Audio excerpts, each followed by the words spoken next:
record this, and so if anybody has any issue with that, let me know. But what we do is we send this back out to a bunch of stroke survivors who can't make these meetings.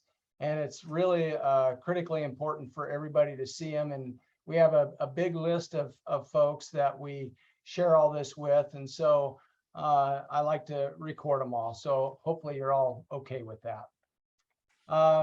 Thank you guys, all of you, for joining us today. It's awesome having you all. We appreciate each and every one of you, and hope the week's going good so far. I need to ask everybody, please, if you can, recall this, that if you have questions, which will come up, after Abby's done with her presentation, then I like to see you either raise your hand, on screen, or you can raise your hand on the site here. And that way we can choose you, and that way we don't have everybody talking over everybody, because as these meetings get a little bit bigger, it's really easy for that to happen, and it's hard to control. And being a stroke survivor myself, I don't do the best with that. So I'm going to ask for that from you guys. Also, our group is growing, which is awesome, actually. And we love to allow everybody the chance to ask questions. And so what we do is I really try hard not to just let one person or two people manage the whole thing or say everything. So if by chance I'm asking somebody else to talk, then I hope you understand, and we'll get to everybody. It's important that everybody gets a chance to ask a question as we go along. So I like to try to keep our talking points from 3 to 5 minutes long, if that helps, or shorter, because that way everybody gets a chance. And I will get to everybody as soon as I can. So with that, we've got a great meeting planned for today. I've got some notes here, Abby. I'll make sure I get my notes for you. You don't have to. Okay, here's Abby. No. No, really, it's fine. I'll take less time. Everybody wants it. Yeah. Turn. Well, we've got a good meeting planned for the day. Abbe Simon, who is an MA and a certified speech language pathologist. I'm going to read a little bit of her stuff, for lack of a better term. Abby is an MA and CCC SLP, which is a speech language pathologist, right, Abby? It is. And she's been that for 24 years. She's worked in a variety of settings, including acute and rehabilitation hospitals, assisted living facilities, skilled nursing facilities, aphasia centers, outpatient clinics. It goes on and on. She has remained passionate about working with adults with neurological language disorders resulting from stroke, traumatic or TBIs, brain tumors, and the like. To broaden her ability to help clients find wellness, Abby became a certified Integrative Health Coach in 2021. It allows her to offer care partners support and to achieve their goals, basically. And so, Abby, thank you so much for coming on here. We really appreciate having you, and looking forward to having a good meeting. So take it away. Thank you so much. I have to update that bio because it's been a little more than 24 years by now. But I think Keith's tone that he said he was setting already invites me to somewhat of an informal discussion, as opposed to me being here and doing all the talking. And it's very easy for me to talk and present slides with a lot of information, because I have a lot of information that I feel strongly about sharing with people, even when I think that you already know it. So I hope that you'll be flexible with some formal sort of facts, figures, and ideas, as well as an integrative sort of discussion that we could have with each other, because I'm not here to lecture or sell anything. I'm here to really just impart some suggestions and support. And I don't know what this group is really comprised of this evening. So I think what I'll do is, and I'm just sort of being, like I said, informal and flexible, which for any of you who've worked with speech therapists before, it takes a lot of skill, and a good speech therapist should be flexible because we have to respond to what the person at the time is seeking or needing. So let me just do a little introduction so that we can all sort of, I assume you all know each other, but can you all see the slides? Yes. Okay. At any point, let me just widen the screen because, like I said, this is a discussion, not a speech. So if you do feel at any point that you have an interruption to make, please do so by raising your hand or putting in a comment. And as Keith said, I am both a speech pathologist and an integrative health coach. And you'll see the Irwins here. I'm lucky to be part of their Stroke Recovery Foundation. And as a board member of that organization here in North Carolina, it has really allowed me to feel even more able to share and connect with people who've been impacted by a stroke. And because I don't know who is sitting amongst us in this Zoom room, I typically like to talk when I have my health coach hat on about the role of being a care partner, but I'm not sure if that's who we are tonight. So we'll have a moment to make that more clear to me. But the biggest thing I like to tell people is that when one becomes a caregiver, which is a little bit more of the popular term, I like to say care partner, and I'll tell you why in a few minutes. It's only part of who you are. And so as a health coach, I make sure that people are able to find ways so that that partnership includes being there for the person who had the stroke as well as being there for themselves. So let's see. So I'm not going to review who I am, but like we said, I do both speech pathology and integrative health coaching. And the reason why I focused on the care partner was because for 25 years or so, I've worked with clients and I'm able to work directly with the person who has a communication or speech disorder. And the person has people in their lives who are also affected by the acquired disorder. And I could educate them, but I really wasn't able or ethically certified to give them my own advice and treat them, if you will. So the coaching has allowed me not to help people who are menopausal and lose weight or people looking to eat more green vegetables, but it's to allow my niche to be the care partner, or as some of you may associate, caregiver. And I want us to think about how we identify ourselves. And one thing I've learned being part of the stroke community is, and I'm looking for your feedback, you know, the person who has the stroke, are they a stroke survivor? Are they a stroke warrior? Are they a loved one? What does it mean when we identify ourselves other than our names?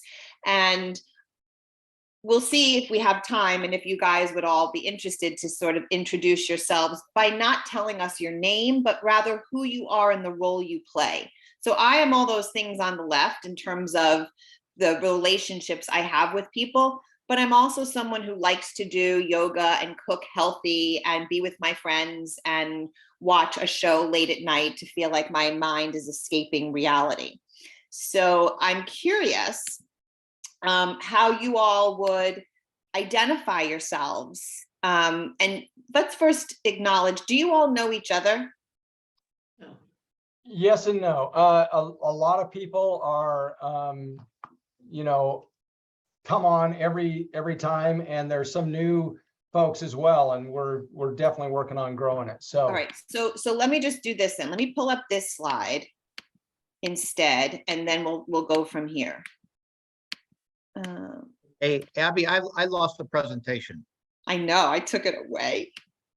Okay. Here it That's not fair. comes. Whoever that was, here it comes again. I took it away so I could advance my slides. Okay, that's good. All right, so whoever said that, Arnie, why don't you read what I wrote? Let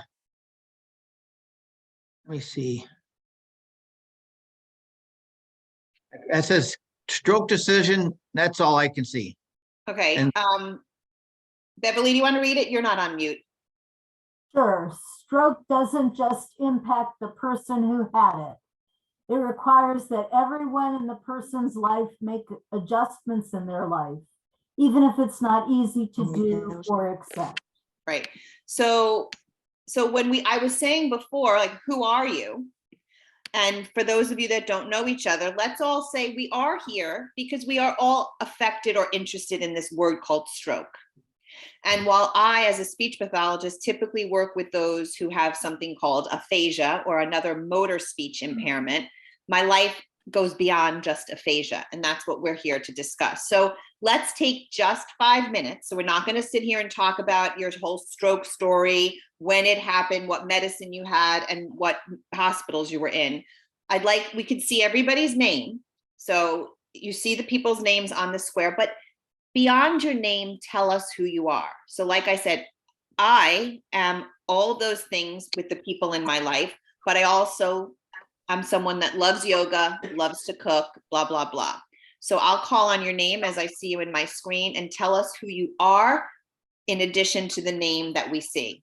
Okay, Arnie, you're next. I am a stroke survivor and I love outdoor activities. Beautiful. I love to hunt and fish and ride my bike. Nice. So I'm noticing you said stroke survivor. I'm going to put a little check under that column.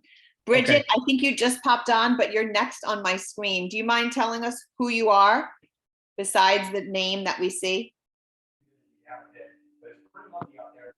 You're on mute, Bridget. You have to unmute yourself. Got you. Sorry about that. Sure. I am a stroke warrior, a proud auntie and godmother, love spoiling, bouncing the babies and sending them home for the folks that can pay for them. All right. Thank you. I love it. Okay, Beverly. Retired pastor, stroke warrior, never a quitter. Woo, love it. I should be right. We're recording this. Okay. Kent. Yes, I am a stroke warrior and recent stroke victim. I don't know if I should even use that word, but anyways, yeah, I'm a retired teacher and coach, and I love that. And like Arnie, I like the outdoors. So love to golf and play pickleball. So that's why you guys all live. Most of you live in Oregon, huh? We do. Oh, some people saying no. Okay, cool. Okay, stroke mom, Michelle. I'm in Chicago and I'm a stroke warrior. Lene, is that right? Lene, is that right, warrior? Is that what you're trying to? Warrior. That's what we are, warriors. And just to warn you, Abby, I belong to a group called the Aphasia Nation, and I'm going to be sending you an email. Okay, I will just say, and I know we're not interrupting. So when I saw your name on the square and it said stroke mom, I was wondering two things. What do you think I was wondering? Who might question? I thought she could either be The mother of a I stroke. had the stroke or my kid had the stroke. right. It was me. Yeah. Obviously. So yeah, it's just right. I was wondering that, Bridget, just like you said. Okay, Irwins, there's two people in your square, so identify yourselves. Let's see, I'm a stroke warrior. I'm a husband, a father, a grandfather, and I am the founder of Believe Stroke Recovery Foundation. Okay, I guess it's me now. I'm a wife, a care partner. I'm a J-Ma instead of a grandma. I'm a J-Ma. And that's it. That's all I'm gonna say this time. Ronnie, you're on mute. So you have to unmute. Oh, there you go. I'm a stroke warrior. I had 2 strokes, mild strokes, fortunate as far as that goes. I've also had a brain tumor and thankful to be here. Michael and Jennifer are good friends of mine, and we all kind of got together on this. So I've been we used to play golf together. That key word is used. Say it again. The key word is Used to play. Used to play golf. but where are you located, Ronnie? Oh, I'm sorry, I didn't tell you. I'm in Charlotte, North Carolina. Okay. All right, Lonnie. Yeah, Lane. I'm Lane Hunter. I'm a stroke warrior. I'm a mother. I'm a grandmother, and I'm a businesswoman. And I the treasurer of Stroke Awareness Oregon. Nice. I love your glasses. Thank you. So iPad 124, Patty. I am Patty Warlick. I'm a caregiver to my husband. I'm his wife, and this is my husband, Tim. All right, Tim, who are you? Timmy Warlick. Who are you? I am someone who's had a stroke. And I had that 2.5 weeks ago. Well, no, Years. 2 years ago. Mhm. Okay. And we'll talk about others such Okay. later. Yeah, definitely. Okay, Paul. Yeah. Hi there. I'm Paul Davis, live in Bend, Oregon, and Stroke Mom is my new mom. I love her. I am a phoenix, not a warrior. I am the phoenix. Had two traumatic brain injuries and a stroke, and I am the phoenix. I have risen from the dead. And you what? So many times. I've risen from the ashes so many times. I am the phoenix. Okay, you should probably tell us something that you are relating to the things behind you. I also have 2 personalities, and one of them loves jerseys, and it's an easy deal to let him be that way so he doesn't get angry. Okay, cool. Okay, Evan Sniley, who doesn't look like Evan. Sorry. My name's Kelsey. I'm using my husband's computer. Here's Evan. So we could both go, but yes, I'm Kelsey Snively. I am daughter to Arnie Hubelman over here. Well, he's over here on my screen. I don't know where he is on your screen. He's up here on mine. Yeah.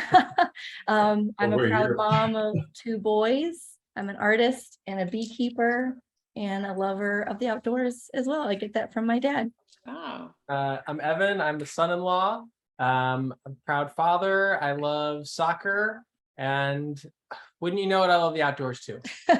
Okay, Jim Patterson. Wait, is that Jim who didn't have the mic on before? No. Oh, my mic's on. But who is the guy that we couldn't get the mic on? He's not here anymore. Oh, he's coming back. He's coming back now. Okay, Jim, who are you? I am Jim Patterson. I am a stroke warrior. I am an adapter and thriver and a mover and a shaker. And a fun crowd. And an Oregon State University Beavers football fanatic. Boo! and a golfer who just recently broke 80 for 18 holes. Attaboy, Jim. Great job. Post-stroke. Before my stroke, I was a 7 handicap. Post-stroke, my handicap went up to 22.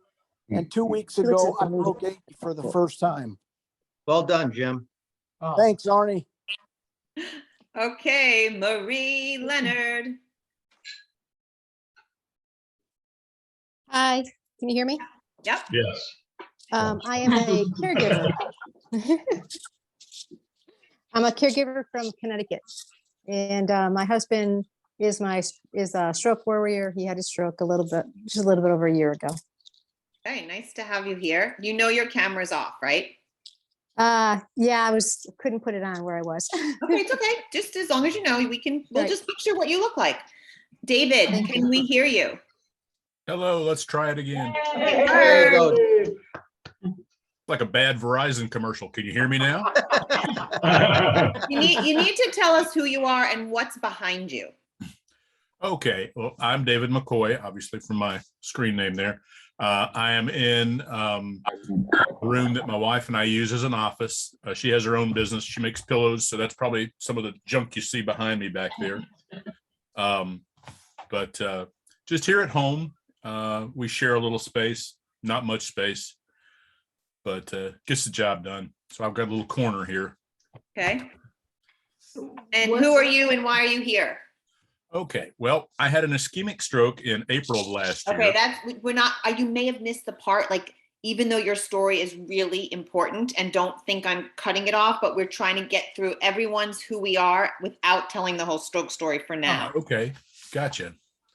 Because you were going on. But tell us something you are other than your name. And, someone said they're a golfer, someone said they're an outdoorsy person, someone said they're a dancer or a jersey collector. Who are you? Okay. Well, I'm into amateur radio, and that's why I couldn't talk to you earlier. I have my radio hooked through my computer and had to go through and make some adjustments and do some unplugging to get it to work. So, oh God, and here we were trying to get him to put the microphone on.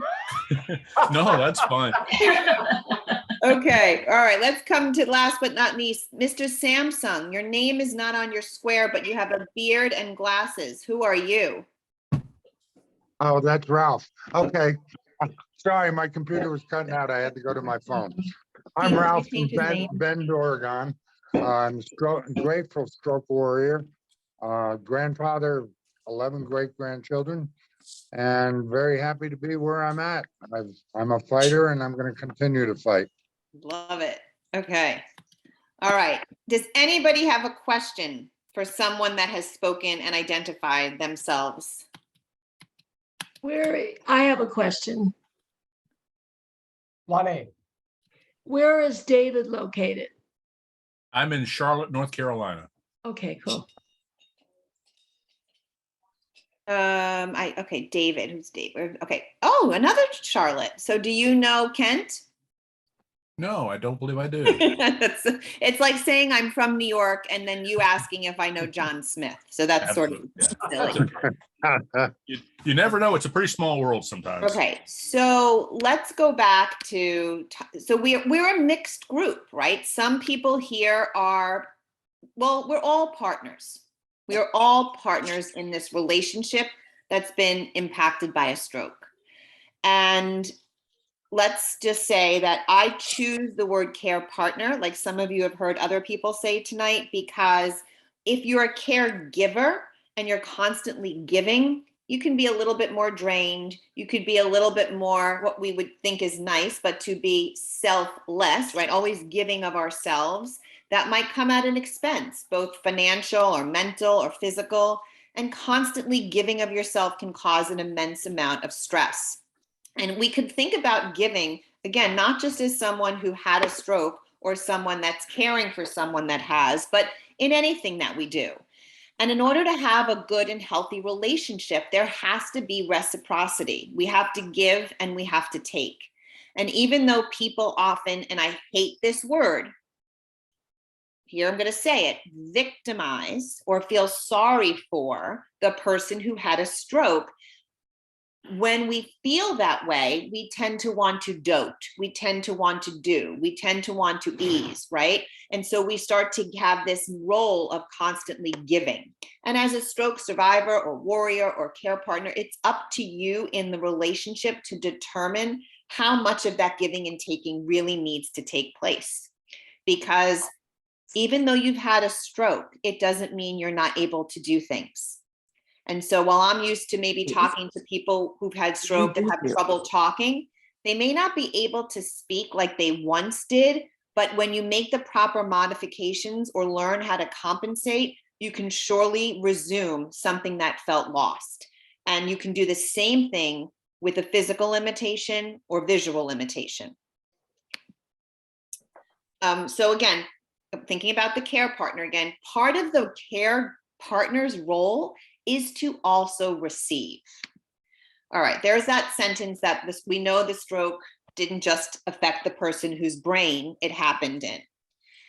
And I don't know about you guys, but sometimes people feel bad for themselves, or they question, they ask God, they turn to different spiritual reasons or ask within themselves about how this happened to you anyway, right? I've done everything I could, blah, blah, blah, blah. Why did I have a stroke? Or I got here because I'm committed, I'm married, I'm the child of, there's nowhere else I'd rather be but to be caring for a person in my life who needs my help because of a stroke. But no matter how many questions we ask, we still don't always have the answers. And it's because, I'm going to call your names. I did this recently, but Lonnie, can you read the first? So the top says, expect the unexpected. Lonnie, can you read the first one? Sure. Some things are out of our control. Everyone gets something. Bad things happen to good people. Life changes in an instant. Resiliency. And I can tell in this group, you are exuding resilience. It's really obvious to me, and only knowing you for minutes, that a lot of you have resilience. And with resilience comes acceptance.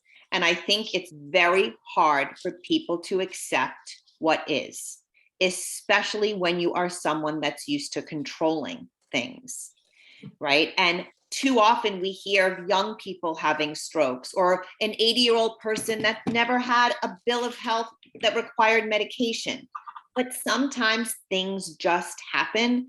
And I think something happens to everybody, whether it's a stroke, whether it's, we can go on and on about, oh, well, this happened to me and that happened to you. It doesn't matter what happened to you. Something happens to us, and it's how we respond to it. Look at Evan Snively. He changed now from a woman to a man. Now he's a little boy. That's my grandson. Hey, Rory. Okay, so we have to expect the unexpected, but then what do we do when things become out of our control? Let's see. So this I'm going to stress, no matter if you are the person who had the stroke or the person caring for someone that has. You can just look at this briefly, and because I am a health coach and I'm speaking to you today with that hat on, I want to emphasize that health is more than what you eat, and health is more than what you drink. Relationships in your life have such an influence on your health and mechanism to protect your brain.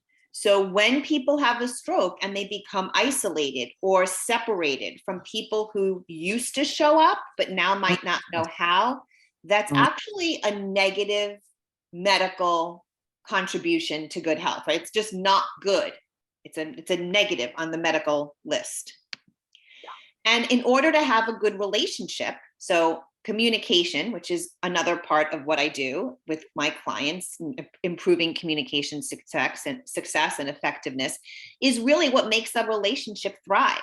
And if communication isn't successful and your needs aren't being expressed and the things that you want aren't being given, then the relationship doesn't really succeed. And I emphasize this concept of self-care. And whether or not you can do all those things for yourself, or you need somebody to assist or remind you, acknowledging your self-care is a way of knowing you can control your health and wellness in even the slightest way. So here this comes back to me saying the person with the stroke was given the diagnosis, the warrior standing in the middle. But whether it's the place you worship, whether it's the baker, whether it's your barber, whether it's your neighbor, whether it's your coworker, more than you is affected by the stroke. And if we neglect these other people in your neighborhood, we're not being fair to the relationships you have with everyone in your life. And it's not just you, the person that had the stroke, that needs to address the way the relationships can potentially change. And when someone is given a diagnosis of a stroke and you leave the hospital or you leave the doctor's office, this is what they talk about. All right, change your diet, increase your exercise, take an antidepressant, go to therapy, blah, blah, blah. But they don't necessarily tell you or the people with you that, you know what, the relationship you had with your high school friend or your coworker or your assistant, that's going to need some attention too. And the people that are going to become overnight, right? No one was expecting the stroke to happen. No one was expecting to become the care partner. They're going to need attention too. So much emphasis goes on these other things to keep us well and stable, which is paramount, but we cannot neglect the things in pink and yellow. And Hey, Abby. Yep. One thing I want to add is, one thing we found with my family, this has been very, very hard on my family. and draining, because there's no book or there's no or dictionary on how to do this. And I think communication is a big component of this, and at times it's been very, very hard. Mhm. Do you mean it's hard for the person to ask questions because they're afraid of admitting that they don't know, or they're afraid of hearing the answer? What do you think the hard part is from? Well, I think the hard part is, one is accepting what happened, but also, acknowledging that I can do a lot of things I did before the stroke, but at a much limited level. Mm-hmm. But the fact that you just said that is showing your acceptance and your resilience, right? That you didn't say, I can't do blank. You said, I may not be able to do it like I once did, but I can do it in a different way. Well, my family's been a big part of that aspect, and that's great. They really have. But I hope they know that you feel that way. Oh, they do. One thing I wanted to ask you, Abby, and it's something that I've been thinking a lot of lately, is I think one of the aspects or difficulties with care partners is knowing when to let go. And I think that's probably a big difficult thing to accept. Because I know my family was very, very guarded of me and my activities, because they did not want me to get hurt. I mean, I had a couple seizures after my stroke, and they've been very guarded of my activities to make sure that I don't hurt myself. Mm-hmm. Yep. There's actually a phenomenon or something called human giver syndrome. And when people react to someone needing help, and I'm not going to genderize, but typically women take on this role, right? We are the givers. Right. Women are going to give and we're going to dote. But when someone you love is not able to do something, you might fly in as the superhero to rescue them and to not let life be hard. But it's just like when, who's Jim? Why are you laughing? Well, there are just things that, as we're talking here, pop into my stroke brain, and I can't help but chuckle. Well, share it with us. No, because my care partner's in the room, and I don't want to do that. Oh, so you're just sort of buffering. You're trying to protect your care partner right now. No, believe me, I'm trying to protect myself. Good communication. So I think when you're able to say enough, so here's the example. When I work with someone who has trouble communicating, I cannot stand when someone puts words in their mouth. So if I saw someone and I start to, you want the lights off? That's enabling the person, right? That's doing too much. A care partner should partner and help when asked for the help if it can be requested. And so our instinct to say, I got it, I'll do it, that sets a pattern.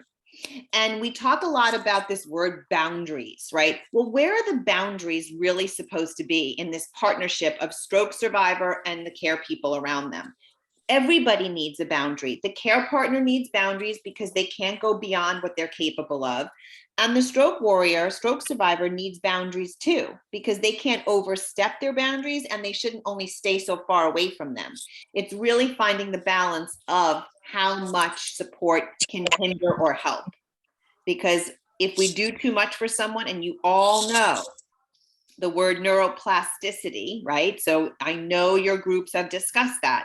But if a care partner is doing too much for you, your brain is kind of hanging out and being complacent, and it's not being challenged to take on what it really could learn to do. Beverly or Abby, the other thing is, I think the stroke warrior can also get complacent and get used to people waiting on them and not getting off their ass and doing something. it's a pattern. These patterns become, we develop a habit, we develop a pattern, you know, so, and that doesn't mean that patterns can't be reversed. So when you get home from the hospital and maybe vacuuming the room or doing something more physical is a bit arduous, maybe you need a little bit more help. But then if that becomes a pattern and it's expected that you no longer have to contribute in that way, it's going to be a non-issue. It's up to someone to either get fed up, oh my God, I can't do this vacuuming anymore. Time that you just did it. But those types of levels of frustration should really be minimized if the communication and expectation is better explored earlier than when the, you know what, hits the fan. Does that make sense? You know, Abby, I've come a long way, but my wife thinks I'm still milking it because I haven't remembered how to help around the house. Okay, well, that's a whole other discussion. And there's a lot of ways your wife will feel very happy when I tell her how. All right, Paul, you raised your hand. Yeah, I'm here for the people that have no one. Zero. No family. Just friends. You know, I got abandoned by my wife. I got abandoned by my family. I'm that guy. I'm the guy that's a recluse, that's here by himself, that's had a stroke, that says, I really, you know, some of that stuff, I have to do it all myself.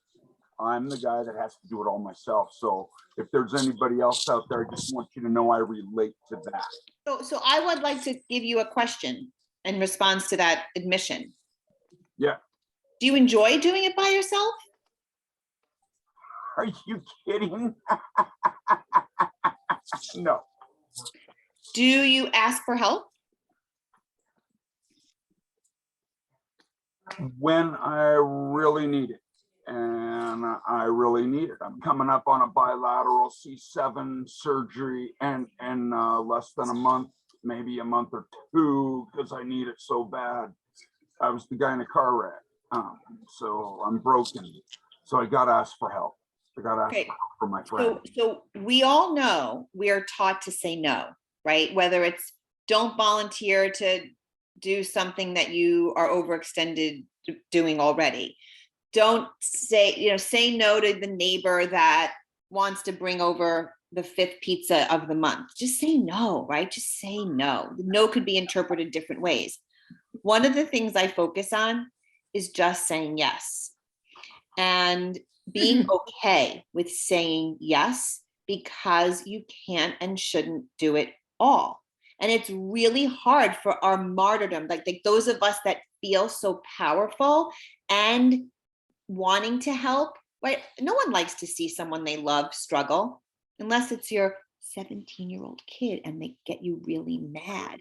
Then you want them to struggle. But when somebody is really, really struggling because they've lost the ability to do something, we all want to help. It's just an innate thing. But guess what? You here who have care partners, your care partner needs help too. And I don't say this to make you feel guilty and make you feel bad and make you feel helpless. I say it because if it's ignored, if their self-care is ignored, that impact on them affects the impact of others. And so what I focus on in coaching is all the things we can control. And I'll forget the slides for now, and we'll just talk and then open it up for discussion. And this is going to sound woo-woo and cheesy, and Jennifer's heard me say this, but you can control your thoughts. You can control your breath. You can control how you spend your time and with whom you spend your time. You can control the habits that you make. There's so many things. You can control your diet. And I will tell you, it's overwhelming to think about how you can change your diet. But when you think about a plate of food, if there's one thing you to remember, there's more than food that makes us healthy. And I mean religion, I mean creativity, I mean preparing food, I mean learning something new, I mean getting involved with your finances, romance, friendships. There's more than kale that you could do to fill yourself to be healthy and well. Does that make sense? Mm-hmm. Okay. I also want to just put out the word of overwhelm and burden, okay? Because whether you've had the stroke or whether you're caring for someone that has, a very common emotion that people share is, I'm way overwhelmed. I'm way, like, there's too much information. I don't have enough time to process this and do everything that people are suggesting. Time management is also something you can control, you can learn, and you can adapt.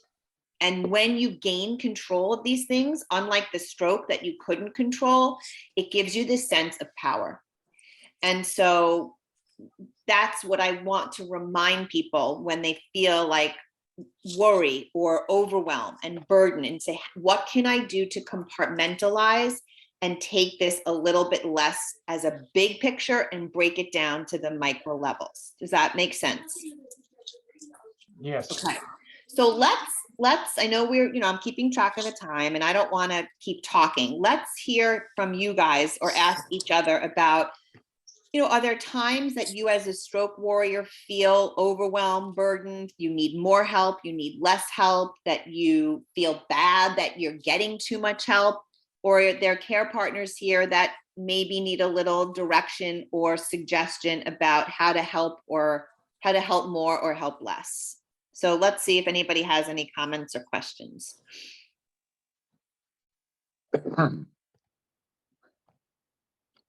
Sure. Okay. I hope I can articulate this well, but I want to go back to acceptance for a minute. In my case, I didn't accept. I know I didn't accept I had a stroke. I refused to accept that I couldn't live anymore the way I was living. Isn't that some sort of acceptance in itself? I mean, when I said I'm a fighter, I refuse to accept the fact I can't do something. I'm just not good at that. I'm just no good at that at all. And I get to the point, because I fight so damn hard sometimes, that I do overwhelm myself, and my confidence level goes down. I mean, my boss, I check with her all the time to make sure I'm doing things the way I should be. And my boss, says, okay, you're doing fine. But I lose my confidence sometimes because I fight so damn hard. I can't accept that I'm doing it right or wrong. I can't figure that out. Is there something you can say to that for me? Well, I can first, there's two things. One, you could say something to yourself. I don't know if I have to say something to you, but number one, let's go back to before your stroke. Do you think you would have felt similarly at work before your stroke? If you were at work and trying to do something and please your boss or fill a deadline or, meet a deadline, would you be hard on yourself then? Oh, no, I was the best at what I was doing. I'm still very good, but I'm not as great as I was. And so then I believe that there's more acceptance and attention to that level of ability. So I love, that you can address that. Even if you had to come up with a daily reminder, I am able, I am, these are the things I can accept, right? I am able to blank. And if there's something that you feel needs a little bit more attention because you want to do one thing, I hate to say better, but if there's an expectation you have of yourself, that should be your own inner work and challenge, not because your boss is expecting you to do it. But if you feel that you're just like not happy with your own performance, then that's something that I think Kent is waving. Oh, they're waving to each other. But are you waving goodbye? Kent. Okay, bye, Kent. I think that there's a very broad sense of acceptance. And while you say you have accepted your diagnosis, there seems to be other things that you want to be more accepting of. And I think that that's perfectly able to achieve. And it's okay to admit it, but it has to be realistic and not too much at once. Okay. I also think acknowledging your abilities and letting people know. I'm not saying you're not a walking advertisement that you had a stroke. Some people have more obvious symptoms and people might know that you have a weakness in a limb, but some people want to hide their stroke story or their stroke effects. And if we try to hide it, it may make us feel a little bit more overwhelmed with keeping it to ourselves. Well, see, that's part of the refusal. I don't care whether they see me as that my limbs are limping or whatever I have done. I'm off my cane. I'm off, those kind of things. I don't care about that. What I care about is that I'm living the way I want to live, that I'm not living in the stroke. Is that? Well, are you living the way you want to live? Mostly, yes. Mostly, yes. There's more I can do and I want to do. Like what? Tell us one thing that you want to do differently. Oh, I want to take some time off. I want to go, I want to go fishing. I want to go camping. I want to do other things, but I'm too darn busy living my life that I can't live my life. But here's what I'm going to say to you, and we can talk more, but if you're living your life, but you're not fishing and camping, then you're not, let me show you this wheel. You're living your life, but you're compromising something in your life, right? So life, right? So it's all about balance theory, right? And look at this. I'm really so glad you said that you're living your life, because this is what I call the circle of life. And look at how I describe it. So this circle, does it say, I can't see it, but the circle of life isn't only about the money you make, the work you do, and how much exercise you have. If you don't balance these 12 aspects, something is off balance, and those things can change. I'm spending too much time on church on Sunday, so I don't get to have the picnic in my community. How can I do that? Can I go every other Sunday? It's just really figuring out how to balance it and not feel guilty doing so. Abby, it's living your best life. But what does best mean, Jim? Best means the kind of life that is moving you towards your purpose and joy and the hope and inspiration that your life gives to others. That's living your best life, in my opinion. So are you living yours? Absolutely. I'm moving closer to living a great life. That's amazing. On a daily basis. It's all part. So raise your hand if you feel that you attend to your own needs and self-care. Do you address those things? Halfway. You do. Well, raise your hand. You're supposed to raise your hand. Well, raise your hand. Right. So Ronnie, do you feel like you're attending to your own self-care? Yeah, I do. I work out 3 times a week, and I know that, that's one of the key things is keep fit, and I try to eat right, and I'm pretty happy overall. I mean, I never get down, never have been. I'll tell you, this is the group everybody should come listen to, because your outlooks are very positive. Spread the word. And I think what I'm here to say isn't to question the positivity. It's to make sure that people know that while they recover from stroke, there's more things to consider than just remembering to take your medicine, right? So this group, go ahead, Lonnie. I see Gunnar is on here.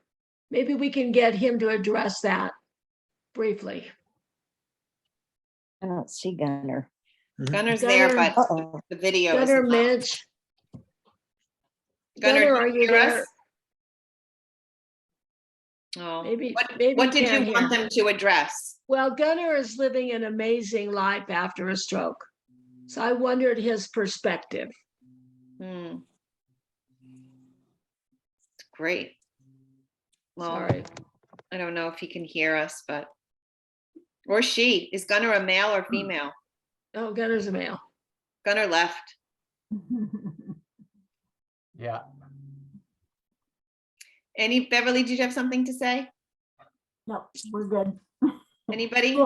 I just Can I ask hope a that caregiver our question? own best friend or our own worst enemy.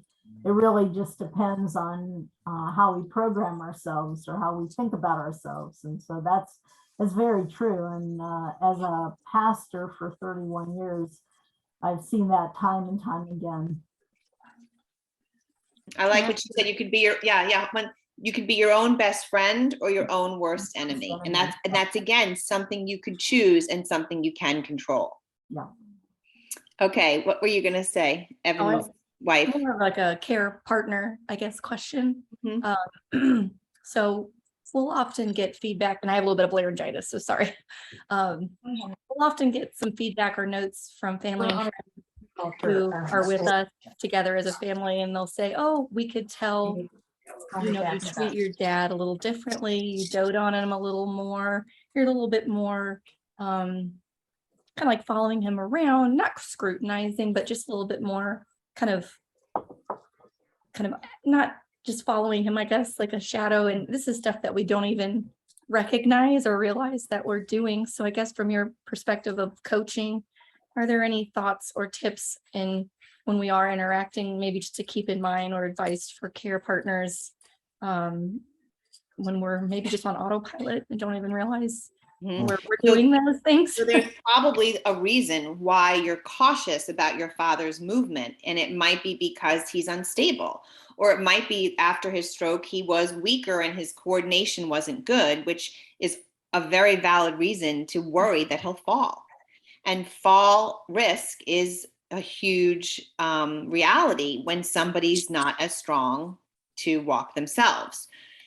Now, hopefully that lessens, and hopefully if he's walking around, you know, I don't know what his walking is, but if he has a crutch or a cane or anything, or is he walking independently? Yeah, he's made a lot of progress. Yeah, in 2.5 years. At the beginning, it was definitely, you know, more of something we were concerned about. And I think it was like little things, like making sure, you know, he turned off water in the bathroom and turned off lights as he was going. And just, you know, when he was using a knife, since he has left side neglect, make sure he wasn't cutting himself, and, you know, these kind of things where. Yeah. And has he had any major incidents or issues or falls or? No, I mean, nothing too crazy. So I mean, there's probably a part of us that are overly cautious. Yeah. And I'm surprised he hasn't said, just hearing him, he's not here anymore, that he doesn't say, you can, you know, I got this, or, oh no, he does. Right. So that's his way of and by back off. Yeah. So you know what? He's asking you, right? He's asking you to do that. And if he's not on a rocky terrain on a mountain hiking and he fell on a carpet or tripped or something, we don't want anyone to fall. But, you know, be wise about how much independence you can stomach. Or you have to say, Dad, you know, when you're with me in my house, I just get so nervous because the kids' toys are everywhere that I'm just hoping you're not going to trip. I get it. You know, let me just make sure. Or when your dad comes to your house, or you know where you're going to be, make sure don't tell him, but make sure the pathway and the rugs and the, you know, the rooms are clear. Because by you following him around, especially 2.5 years later, you're showing him that you're doubting his independence. So it might make you uncomfortable and scared, but look at the risk reward, right? What's really, is it worth it for you to watch every step he makes when for the last, let's just say, year, he hasn't fallen and that he is okay, and how good he'll feel when you are sitting and he's gone to where he needs to. Try it, and try it in a place that feels most comfortable for you without telling him. I think Gunnar came back, Lonnie. I did. Can you hear me? We can. Okay, good. I was trying to get on for about half an hour. For some reason on my PC, I couldn't get on, so I'm working off my phone. And apologize if the picture's not that good or anything else. But yeah, I have had an amazing trip, and Lanai, it was good to see you, and hope everything is good there in Oregon. I'm here in Hawaii, and my grandkids are all in Oregon, except for one that I just saw as I made a trip, an amazing trip over the last 3 weeks. I went to my 50th high school reunion in Vermont. And then from there, got in my pink Porsche that Lanai has seen and the pink pig. And I drove 4,800 miles across country, visiting friends along the way, a couple of whom are dying or close to death right now. And it was kind of like a farewell tour as well as anything else. Got to see other friends, help them out. It was just an amazing trip, amazing travels across the country. And I left the car in Las Vegas and got back last Thursday, got back home. So I mean, did you write down any of your experiences, or are you considering writing or speaking them? You know, there is a demand for me to write a couple of books. I posted the trip. People follow me on Facebook. I have over 5,000 followers on Facebook. Look at him bragging rights here. Yeah. Anyways, well, it just, well, I've been inspirational for some people, and it's kind of like a service thing that I'm doing as much as anything else, because I have other stroke friends, and you know, other people that have been down and out, or you know, been under severe burns or other problems and things. Well, it seems like the title of your book is already made. The Pink Pig Hits the Road. It's a lot of fun. No, and Keith has been wonderful too in communicating with me and all. Sorry, I've been out of communication for the last few weeks. But one thing that Lanai did, and I'm sorry if I'm not pronouncing your name correctly. It's fine. Okay, that's the Hawaiian pronouncement, anyways. Pronunciation. It's been an amazing journey this last 6.5 years. I had 2 major strokes. The brainstem stroke should have killed me, took out my entire left side. I'm now holding the phone with my left hand, so that's how much better I'm getting. And I've gotten a lot of the feeling back in my left fingertips that was entirely gone. The second stroke took out the vision of my right eye, and that came back about 98% in 6 months, and it's back 100% now. I just got a checkup. I mean, I shouldn't be here. I've had a heart attack with 2 stents put in after that, and a melanoma the size of a golf ball taken off my left shoulder. So I just keep fighting on, and that's the whole thing, is you can't give up. Oh, you just have to keep pushing. And the more I push, the better I get. I mean, I'm now working out. It's true. It's true. Well, and you missed the beginning, but you know the word. That's because of neuroplasticity, right? The brain, no matter how old we are, can do new things. Let me take it a step further. Now, Lanai turned me onto this, people with this product called StemRegen. And I've been taking that now since April. And my neurologist told me just a couple of months ago, he said, Gunnar, of all the patients I've had in my entire career, you are the one who has most improved. StemRegen, yes, StemRegen. And most improved of all of his patients in his entire career.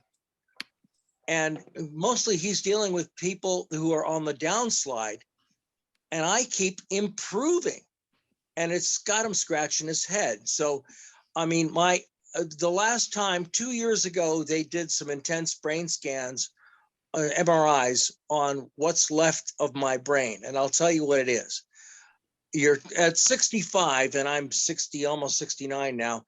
At 65, you're supposed to have about 50% of the volume of your brain left. Your brain continues to shrink as you get older. Okay. And my hippocampus in the back, which is where your long-term memory is kept, is down to 28% 2 years ago. My gray matter up on top, which is where your conscious work happens and all, is down to 26%. And the white matter underneath, which makes up the major portions of the 2 halves of the brain, This is not a typo. I have 2% left of the white matter in my brain. I said, what's the rest of it? He said, fluid. What? And so the connectivity between the parts of the brain is down to 1%. And he says, I bet you're dizzy all the time. I said, you know what? I'm dizzy all the time. Except first couple hours of the morning are wonderful. Those are my golden hours when I'm least dizzy, and sleep, rest helps. I no longer have to get up every hour or two during the night as I did right after the strokes. I now sleep through the night 6-7 hours. I don't need a nap in the middle of the afternoon for 2 hours like I was doing before. Yeah. Does anybody, I'm curious, does anybody else here, or has anybody else heard of that supplement? STEM Regen, I don't know what it is. It's a plant-based supplement that is supposed to make your bone marrow regenerate more free stem cells throughout your body to do the work of repairing wherever you might need it. Oh. And for example, I used to use about 40 units of insulin. I've been a type 2 diabetic for 18 years. I used to use about 40 units of insulin. I now use 8. My overall health has improved so much, it's ridiculous. Great. I'm on a special study with them, which is ending in December, but I'm going to have another intense MRI taken. And the doctor who has said you cannot grow brain back is saying, well, let's take a look, because if you haven't lost anything since 2 years ago, that is a gain. All right. Well, your story is fascinating. We need to be sensitive to the time. People are needing to hang up. I do just want to make sure that I can stay in touch with you. For those of you, I know that, I want to just share my last little slide here. That is to remind yourselves to take care of yourself every day, no matter what you're doing, different things for different people. And that, stay in touch with me. You can email me with any questions. Right. You can take a picture of this slide or write down my email, and know that I'm just another person who is looking to help people impacted by stroke. Yeah, take the picture, smile. So one thing that we're going to do here is we'll send out we'll send out this recording to everybody. I will include Abby's information on that as well. So even if you saw the presentation, you'll have her information. You just have to open that up from us. Yeah, and like I said, I didn't want to make it so slide heavy. So if anybody wants a particular resource about guilt or mindset or breathing, if there's something I mentioned that you can control, you can send me an email. And again, I wanted it to be more of a discussion, but thank you for letting me share my passion with you all. You are certainly passionate and very inspiring for me to know groups like this. Well, I've been to a lot of groups, but not everybody is so positive like you all. Thank you so much. Thank you so much. Thank you. Thanks for your presentation. It was great. Thank you so much. It was a great presentation. And Gunnar, you were worth the wait. Gunner's gone now.